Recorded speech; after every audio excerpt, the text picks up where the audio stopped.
I don't think a lot of people will vote for them.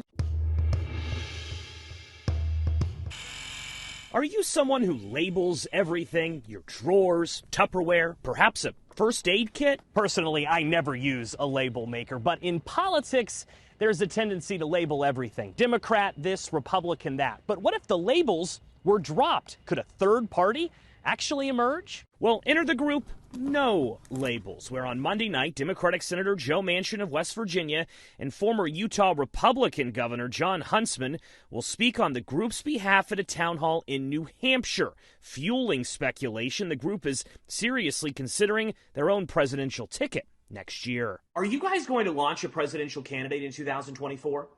But we'll see. Joe Cunningham is a former Democratic member of Congress and a current member of No Labels. Cunningham tells us Monday's event is about releasing around 30 policy positions from the border to the economy. It's not a presidential launch. He says it's possible No Labels nominates someone next year to challenge Democrats and Republicans. His group's polling, he says, shows more Americans want bipartisan solutions and are not keen on a rematch between President Joe Biden and former President Donald Trump. What do you say to 2/3 of Americans who say that they do not want this rematch? They want other options. The group is already generating controversy. No Labels isn't revealing who is funding them, and Cunningham tells us they don't have to right now because they are not a campaign. We're a C4 and we're a nonprofit. But the lack of transparency is fueling speculation that all of this could be an effort to impact next year's result. New polling from the Prime Group, a political firm critical of No Labels, shows if the group doesn't run, President Biden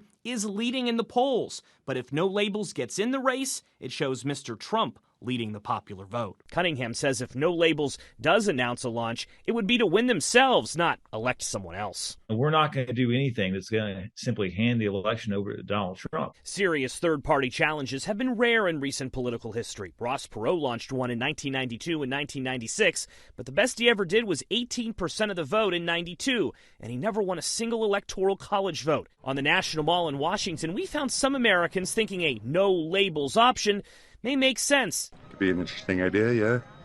I mean, I think there's a lot of people that are probably middle ground. Meanwhile, others believe it just won't work. I don't think a lot of people will vote for them. Joe St. George, Scripps News, Washington.